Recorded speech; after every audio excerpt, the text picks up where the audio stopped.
नमस्कार, नई परख पर आप सब लोगों का स्वागत है।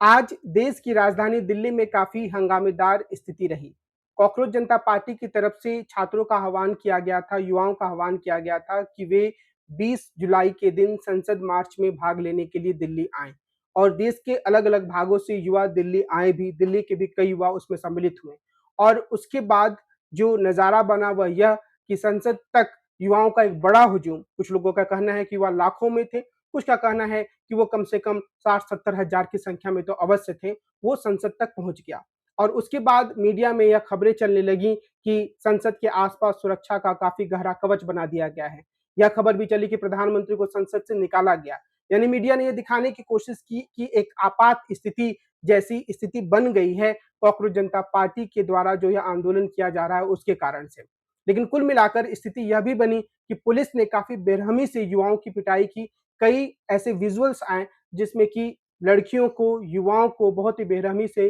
पुलिस के द्वारा पीटा जा रहा है, आंसू गैस के गोले छोड़े गए और एक तरीके से यह दिखाया गया कि सरकार युवाओं के साथ कितने दमनकारी तरीके से पेश आ सकती है। अगर हम इस पूरे घटनाक्रम को देखें तो उससे यह बात स्पष्ट है कि सरकार के पास इस पूरी स्थिति से निपटने के लिए कोई योजना नहीं थी। यहाँ मैं कुछ बिंदुओं को आपके सामने रखने से पहले यह बात ज़रूर स्पष्ट करना चाहता हूँ कि अभी जब मैं इस कार्यक्रम को रिकॉर्ड कर रहा हूँ, तब उस समय भी यह प्रोटेस्ट चल रहा है। युवा अभी भी संसद के सामने जमे हुए हैं। यह हो सकता है कि कोई बीच का रास्ता निकाल कर आने वाले 1-2 घंटों के भीतर सरकार युवाओं को तितर-बितर कर दे। यह भी हो सकता है कि वह कोई बहुत ही सख्त दमनकारी नीति अपना ले, बहुत ज़बरदस्त लाठीचार्ज करे तब युवा वहाँ से हटे। कुछ भी हो सकता है और यह भी हो सकता है कि सरकार इस रणनीति पर काम करे कि वह बातचीत का सिलसिला आगे बढ़ाए और युवा बड़ी संख्या में संसद के सामने ही बैठे रहें। जो भी स्थिति आएगी उस पर हम आगे आपको खबर ज़रूर देते रहेंगे। लेकिन मैं यहाँ यह बात कहना चाह रहा हूँ कि यह जो पूरी स्थिति है उसे हम कुछ बिंदुओं में सरकार की ज़बरदस्त नाकामी और उसके अलोकतांत्रिक तरीके से काम करने की प्रवृत्ति को देख सकते हैं। पहली बात तो यह है कि जब सरकार को यह पता था कि इस तरह का एक आंदोलन चल रहा है, तो उसने पहले से ही संवाद शुरू करने की कोशिश क्यों नहीं की? ये इस बात को दिखाता है कि वह मौजूदा केंद्र सरकार के भीतर एक बहुत ही ज़बरदस्त घमंड की स्थिति है। उसे यह लगता है कि वो हर एक चीज़ को मैनेज कर सकती है। उसे यह लगता है कि कोई भी युवा जो है, वह उसके खिलाफ प्रोटेस्ट के लिए सामने नहीं आएगा। आप इस बात पर भी ध्यान दीजिए कि जब भी इस तरह का कोई आंदोलन छिड़ता है, तो सरकार की ओर से या फिर हम कहें कि आरएसएस और भारतीय जनता पार्टी की ओर से ऐसा आंदोलन करने वाले लोगों के कैरेक्टर असैसिनेशन की शुरुआत हो जाती है। आप याद कीजिए कि जब किसान आंदोलन चल रहा था तो उसमें भाग लेने वाले लोगों को खुद प्रधानमंत्री ने आंदोलनजीवी कहा और जो सोशल मीडिया पर कैंपेन चलाया गया भारतीय जनता पार्टी और आरएसएस के लोगों के द्वारा उसमें इन्हें यानी कि जो पंजाब से सरदार लोग आए थे उन्हें खालिस्तानी तक की संज्ञा दी गई और यह कहा गया कि वो बहुत सारा कुछ कनाडा से फंड ले रहे हैं और इसी तरह का वर्णन जो मौजूदा आंदोलन है उसके बारे में भी किया गया। यह बात जरूर है कि इस आंदोलन के नेतृत्व को लेकर कई शंकाएं हैं, लेकिन यह बात भी साफ है कि सरकार ने कहीं से भी यह मंशा नहीं दिखाई कि जब से यह आंदोलन शुरू हुआ, जब से सोनम वांगचुक और कुछ अन्य छात्र भूख हड़ताल पर बैठे, उसी समय से कोई बातचीत की जाए और बीच का रास्ता निकालने की कोशिश की जाए।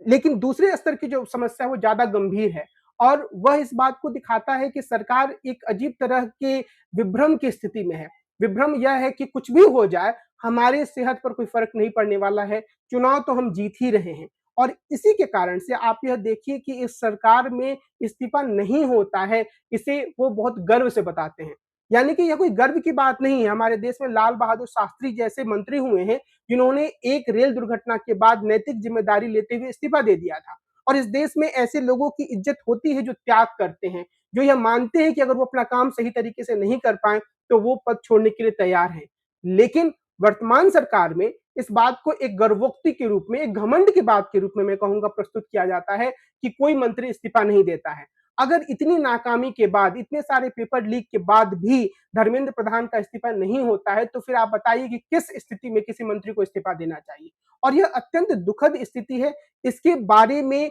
नरेंद्र मोदी की सरकार अगर वो आगे चलती है, तो उसे जरूर सोचना चाहिए कि अगर धर्मेंद्र प्रधान पहले नैतिक जिम्मेदारी लेते हुए इस्तीफा दे देते, तो क्या इससे नरेंद्र मोदी का कद छोटा होता या उनका कद बड़ा होता। निश्चित रूप से मुझे लगता है कि लोग यह मानते कि नरेंद्र मोदी भी नैतिक जवाबदेही में विश्वास करते हैं और वो अपने मंत्रियों के सही काम ना करने की स्थिति में उनसे इस्तीफा लेते हैं। तीसरी बात यह भी है कि यह जो पूरी स्थिति बनी है उसमें और जो आज का घटनाक्रम है उसमें ऐसा लगा कि जो सीजेपी और उससे जुड़े हुए लोग हैं वो नहीं चाहते हैं कि आंदोलन हाथ से निकले बहुत बड़ा बन जाए और इसी कारण से आप यह देखेंगे कि जो 23 दिनों से लड़कियां और दो और लड़के भूख हड़ताल पे बैठे थे उनका भूख हड़ताल तोड़ना तो सही था क्योंकि वो जिंदगी के और मौत के बीच में झूल रहे थे उनके जीवन को खतरा था लेकिन जो दीपके साहब हैं उन्होंने बस 2 दिन के भीतर अपने अनशन को खत्म कर लिया और एक तरीके से उन्होंने एक जो आभा थी उसको खोने का ही काम किया। वांगचुक साहब जो हैं उन्होंने अभी तक अपनी भूख हड़ताल नहीं तोड़ी है, हो सकता है कि अपनी भूख हड़ताल को वो भी जल्दी खत्म कर लें। लेकिन आश्चर्यजनक बात यह है कि उन्होंने जो चिट्ठी जारी की, उस चिट्ठी में उन्होंने इस बात पर जोर दिया कि कुछ उनकी मांगे हैं जिसे सरकार मान ले और सरकार से ज्यादा उन्होंने पॉलिटिकल पार्टीज की बात की। उन्होंने कहा कि या तो संसद में शिक्षा नीति पर चर्चा हो या फिर जो नेतागण हैं वो आकर उन्हें आश्वस्त करें अस्पताल में कि वो इस पर चर्चा करेंगे और यह अजीबोगरीब बात है क्योंकि जो भूख हड़ताल का बुनियादी मुद्दा था यानी धर्मेंद्र प्रधान का इस्तीफा उससे वांगचुक साहब पीछे हट गए हैं। तो ऐसा लगता है कि जो आम जनता है वो या जो आम युवा है वो इस आंदोलन को लेकर काफी भावुक तरीके से आगे बढ़ना चाह रहे हैं लेकिन जो नेतृत्व के स्तर पर लोग हैं वो जल्दी से जल्दी एक स्तर पर इसे खत्म करने की मुहिम में जुड़े हुए हैं क्योंकि यह बात साफ नहीं है कि अगर वांगचुक साहब ने एक मुद्दे को लेकर अपनी शुरुआत की थी तो उसके पहले ही वो पीछे क्यों हट रहे हैं। निश्चित रूप से उन्हें अपना भूख हड़ताल खत्म कर देना चाहिए लेकिन उन्हें इस बात को भी दोहराना चाहिए कि हमारी जो बुनियादी मांग है वो यह कि एक बहुत ही अकर्मण्य किस्म का जो मंत्री है जो शिक्षा मंत्री है उसे त्यागपत्र देना चाहिए, सरकार को जवाबदेही सुरक्षित करनी चाहिए। लेकिन अभी यह दिखता है कि वांगचुक इससे पीछे हट चुके हैं। एक अन्य महत्वपूर्ण बात जिस पर हम सबको ध्यान देने की जरूरत है वह यह कि आज स्वतः स्फूर्त तरीके से तकरीबन लाखों की संख्या में युवा दिल्ली में आए, जो लोग पहले से दिल्ली में थे वो प्रदर्शन में शामिल हुए, लेकिन अभी तक इस आंदोलन का कोई खास ढांचा उभर कर सामने नहीं आया है और यह पता नहीं चलता है कि अगर 2 लोग सीजेपी के गए मिलने के लिए जो नड्डा साहब हैं उनसे तो फिर उन्हें किसने अधिकृत किया था? क्या आंदोलन का कोई कोऑर्डिनेशन कमेटी है? अगर कोई कोऑर्डिनेशन कमेटी है तो उसमें कौन है? वो किस तरीके से निर्णय ले रहे हैं? ये सब बातें आंदोलन के बारे में स्पष्ट नहीं है। तो इसीलिए अगर आंदोलन को लंबे समय तक जारी रखना है तो इस तरह की एक कोऑर्डिनेशन कमेटी की जरूरत होगी। जो आखिरी और महत्वपूर्ण बात है, जो नरेंद्र मोदी जी की सरकार के लिए अत्यंत चेतावनी भरी बात है, वह यह कि देश के कई अन्य तबकों में भी कई अन्य क्षेत्रों में भी इसी तरह के विरोध प्रदर्शन आज हुए और अगर सरकार इस पूरे मामले को बहुत ही हल्का-फुल्का मामला लेकर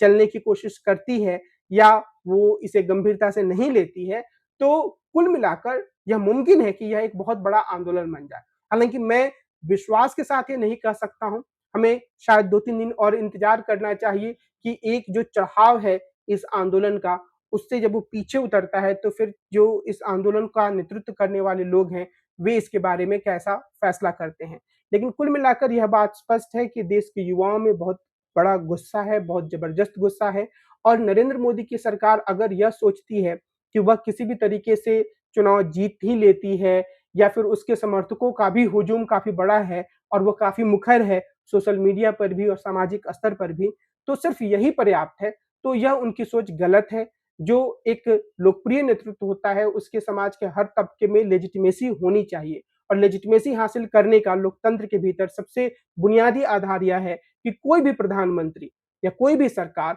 लोगों की बातों को किस सीमा तक सुनती है। आप इस बात को याद रखिए कि जो मनमोहन सिंह जी की दूसरी सरकार थी, यानी कि 2009 से 2014 वाली सरकार के बारे में बात कर रहा हूं मैं, उसमें 2012 से ही यह आरोप लगने लगा था कि इसके मंत्री काफी घमंडी किस्म के, खासतौर पर कपिल सिब्बल के बारे में कहा जाता था। यह कहा जाता था कि ये लोग इस तरीके से बयान देते हैं मानो वो आम लोगों को या आंदोलन करने वाले लोगों को या मांगे रखने वाले लोगों को कुछ समझते ही नहीं है। आप इस बात पर ध्यान दीजिए कि नरेंद्र मोदी की सरकार की स्थिति उससे भी बुरी है। जब अन्ना हजारे भूख हड़ताल पर बैठे थे तो 13 दिनों के भीतर ही मनमोहन सिंह की सरकार ने उस भूख हड़ताल को खत्म करवाया था, लगातार उन लोगों से संवाद किया था, लोकपाल बिल पर लगातार बातचीत चल रही थी। पर नरेंद्र मोदी की सरकार के कानों में जूं तक नहीं रेंगा और आज जब बातचीत हुई तो जेपी नड्डा साहब ने यह ट्वीट जारी किया कि उनकी पहल के बाद, उनके रिक्वेस्ट के बाद, यानी कि सीजेपी कॉकरोच जनता पार्टी के रिक्वेस्ट के बाद वो उनसे मिल रहे हैं।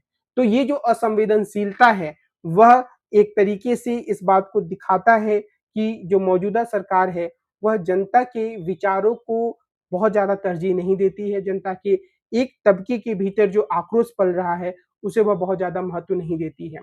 और अगर वह ऐसा करना जारी रखती है, तो निश्चित रूप से यह उसके अस्तित्व के लिए एक ऐसी स्थिति पैदा कर सकता है, जहाँ से वो अपने सर्वाइवल को लंबे समय तक कायम नहीं रख पाएँगे। आज की अपनी इस चर्चा को मैं इसी बिंदु पर विराम देता हूँ। हम कल फिर मिलेंगे और एक अन्य मुद्दे पर विस्तार से चर्चा करेंगे। नमस्कार।